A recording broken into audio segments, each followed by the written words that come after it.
Andy Shuttleworth, very quickly, a 25-year veteran within law enforcement, has been with DHS since its inception. He's responsible for the management and the oversight of all IP-related criminal investigations conducted by DHS. Andy? All right.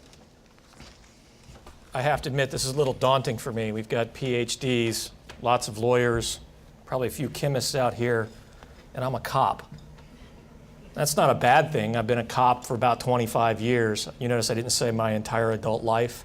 That's because of something I told my daughter years ago. She said, "Daddy, I want to be a policeman when I grow up, just like you." And I said, "Honey, you can't do both." Tough crowd. All right. But I think it's also fitting that, when you put the cop up here, he's got to come up with a really cool, war story and a slideshow about a case. But I'm not going to start with that. I think the fitting place for me to start this whole conversation with you is in a bar fight. It was the second bar fight that I'd ever been to. And believe me, it will actually apply to what we're talking about.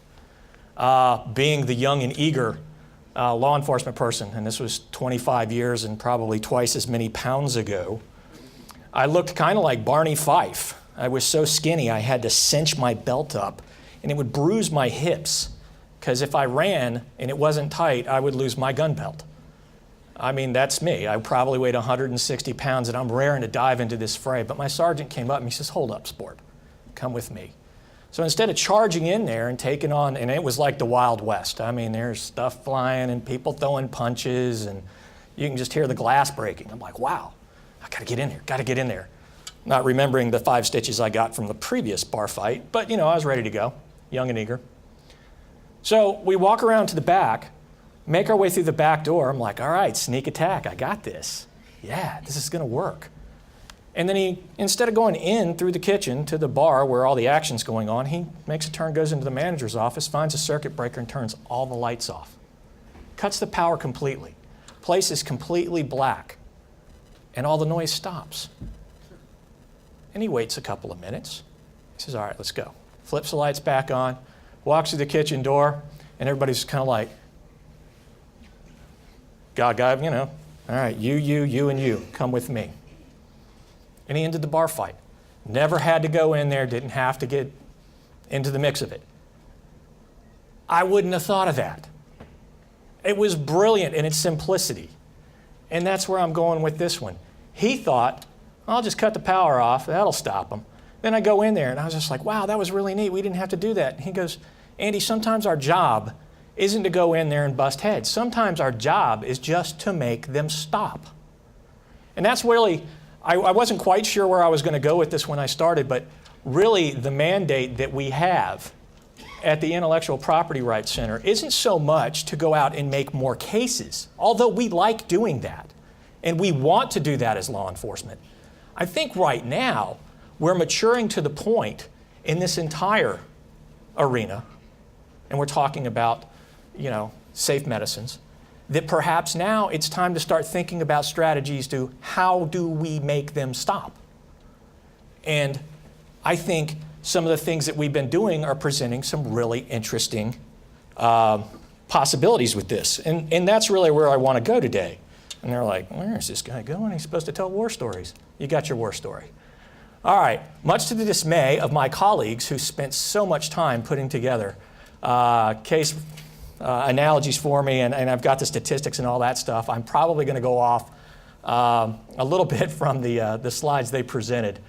The first and foremost, and without offending any particular nation, if you'll notice on that slide, 84% of the problem seems to come from one place, meaning that according to CBP statistics, the Customs and Border Protection, of all the seizures made in 2012, 72% originated from mainland China. I don't want to pick on the Chinese, but if they're 72% of the problem, probably going to get a lot of my attention. Another 12% came through Hong Kong, or Singapore, which we believe was basically transiting from mainland China. So apparently, as we've all discovered, there's a bit of a problem over there. Well, and as Sam talked about, it's very hard to deal with the Chinese. How do we go over there and how do we make them stop? How do we leverage enough influence or perhaps cooperation to where we can get them to stand up and recognize that, hey, there's a problem and you're a big part of the problem. Well, in here are the people who can do that. It's about cooperation. And cooperation between industry, cooperation between government entities, such as law enforcement, cooperation on the regulatory front, the legal front. You know, we have to leverage every resource we have. And the Intellectual Property Rights Center, who's never heard of it? Come on. All right. Thank you. Now I get to give this spiel because this is what they really want me to come out here and talk about. The Intellectual Property Rights Center started in 1999 with the FBI and then the United States Customs Service. It has since expanded. And by the way, we're just across the river over there in Crystal City. If you haven't been, please come over. We'll be glad to tell you and give you a one-on-one of what we do. We also encourage industry and anybody to come over. You can use our facilities to have meetings, but we like the interaction. So now we're leveraged, or excuse me, we now have 21 partner agencies in there. In this room, a lot of them are here. We have FDA, the FBI, Homeland Security Investigations, Consumer Product Safety Council. I think we've got Commerce, Health and Human Services. You've got pretty much every government agency that would affect your industry right there. And you have all of the government agencies there. We're here. Come on over. If Homeland Security and Customs and Border Protection isn't the person that can solve your problem, we can find that for you. That's what we're there to do. But we're also there to come up with unique solutions. Like I said, we can't seize our way out of this. I have studied this problem. My boss basically said, Andy, how do we stop it? Well, we can't seize our way out of it. Clearly, with all the things that come into the United States, regular commerce, it's almost impossible to do that. So we have to come up with new and unique ways. Obviously, we know that there is a problem with the internet pharmacies. You know, we could go through all this. I think this is probably going to get beaten to death by a few other speakers. But the one part on the slide that I want to talk about is the trade and supply routes. And just the various things that we're dealing with when we're dealing with the internet pharmacy or we're dealing with counterfeit pharmaceuticals in general, is they do have some unique vulnerabilities in that they have to operate in a normal business model. Yes, they're criminal organizations, but in order for them to get their product to the consumer, they have to operate within a normal business model, which does give them some vulnerabilities. Obviously, the vulnerability in that it has to come into the United States at a port of entry. We allowed to, man says I'm out of time. Well, anyway, let me skip to the part and the point that I really want to make. And that is this. I'm going to end it with a story. Oh, God, another story from Andy. But it comes down to this. Partnership is the solution. The IPR Center is there to where we can put all these things together.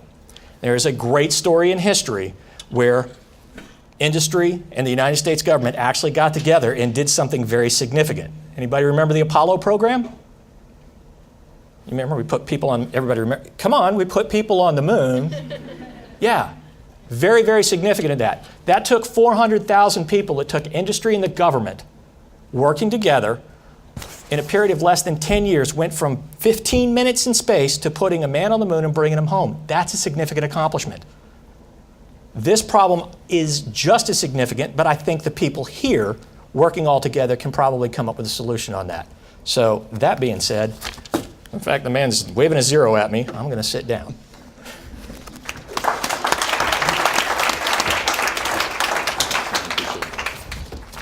That was a bunch of cops talking, and that's why we went over time. We really appreciate your interest in this.